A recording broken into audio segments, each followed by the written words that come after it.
Mga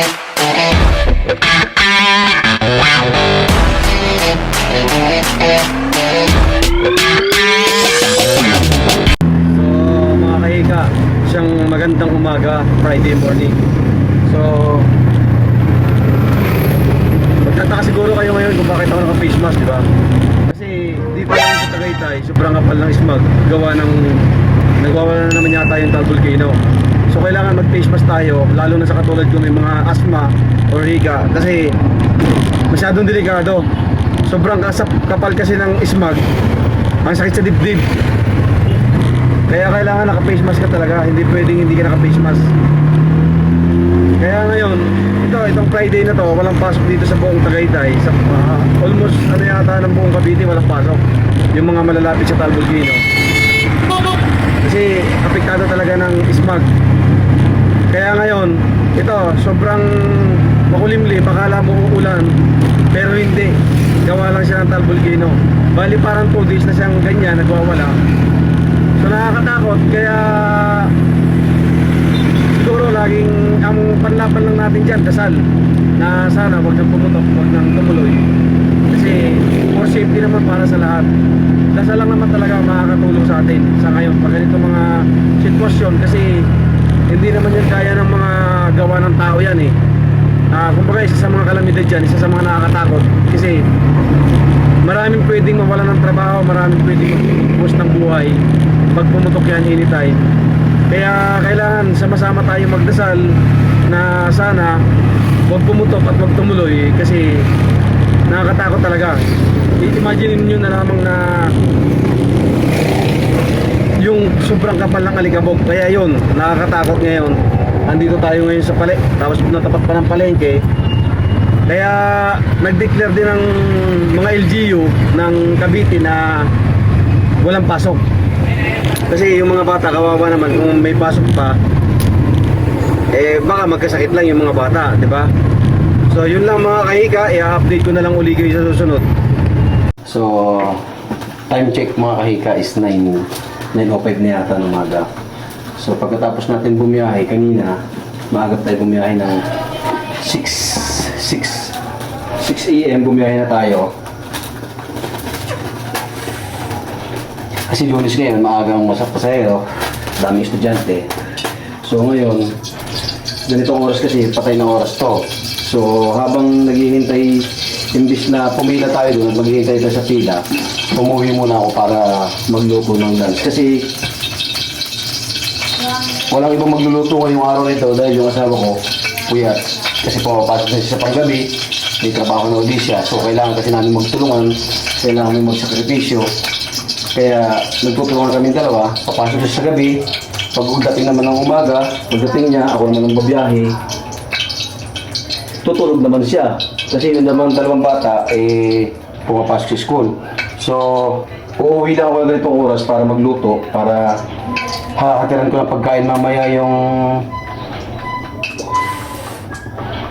anak ko sa school. Kasi yung sabi ko, hindi makakapagluto yung asawa ko kasi gawa nga ng puyat siya. Ayun, tulog nga siya sa papagod. Siyempre pang gabi, tapos sa rest pa sa trabaho. So ako nang nagluluto kasi habang yun nga, sabi ko habang naghihintay ako ng pila doon, so umuwi na muna ako para magluto ng lunch. So ang lulutuin natin ngayon is chicken pork adobo.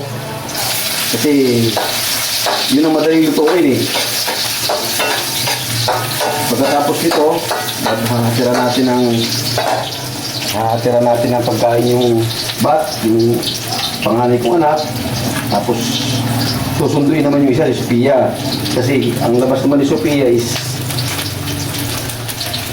10 AM.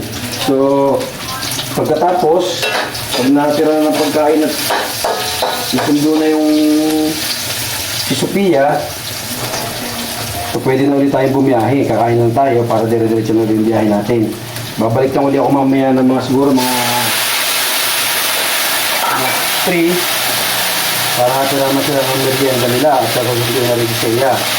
So ito ako ngayon, nagluluto. Chicken pork adobo yung niluluto natin.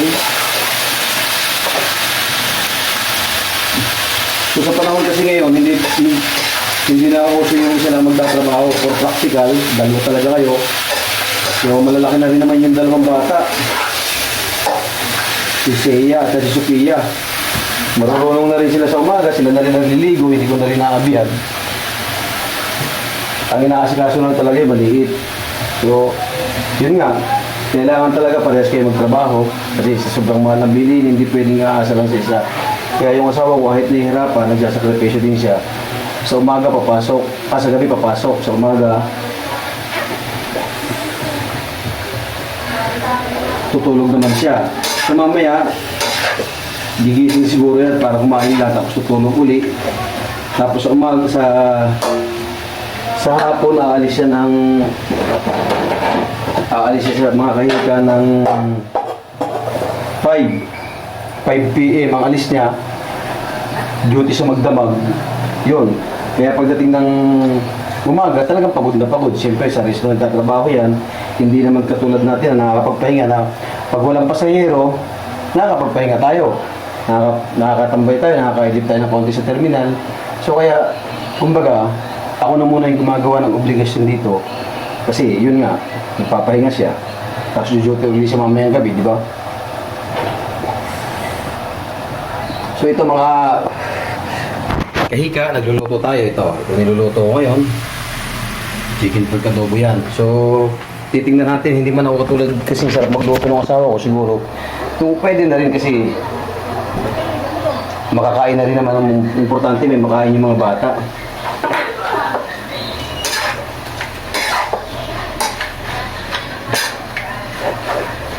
So ito, palalambutin muna natin yung karne.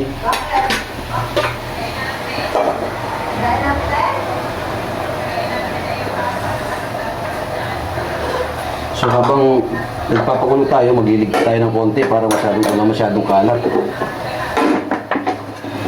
Kasi wala din naman gagawa nga nito dahil ako na rin. Ayun, tulog na tulog yung mag-ina doon sa kwarto.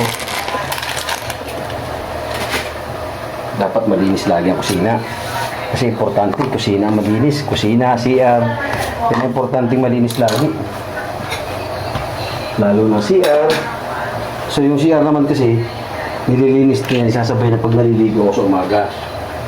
So, ito, nililigo muna tayo habang pinapalambot natin karne para hindi nauubos yung oras natin. Para habang nagigisa, may nagagawa po ulit tayo.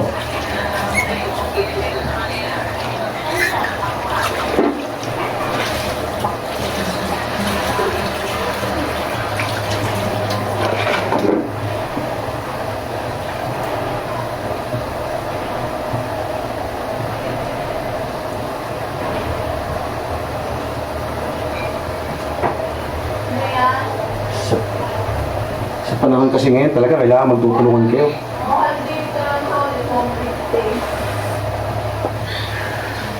Napakataas ng bigas, ang ulam, paano na lang kung ako lang nagtatrabaho, di ba? So, kung ako lang nagtatrabaho siguro, hirap talaga. Buti na lang kahit paano yung asawa ko may pinasukang trabaho. So, tulong kami dalawa, tulong namin tataguyod yung aming mga anak. Yun na naman importante, magkasundo kayo, nagtutulungan kayo. Yun ang importante doon. Tinutulungan ka niya, tinutulungan mo siya. Kumbaga, give and take. Importante doon, nakakaraos kayo, mapag-aaral niyo yung mga anak ninyo. Yun naman importante doon, sabi ko nga. So ito na mga kahika, yung ating niluto kanina na chicken pork adobo. So medyo ayos na siya.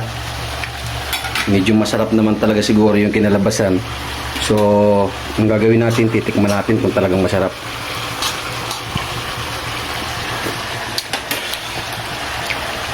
Masarap naman siya mga kahika. So ngayon, kakain na rin ako para ayan, naka-ready na yung aking kanin. Kakain na rin ako para mamaya dire-diretso ng biyahe ko kasi may magpapaservice sa akin. Magdi-deliver kami ng cake sa Panungyan. So, yun, paano? Shoutout nga pala kay Ate Cecil doon sa mag-service ko papuntang Panungyan mamaya.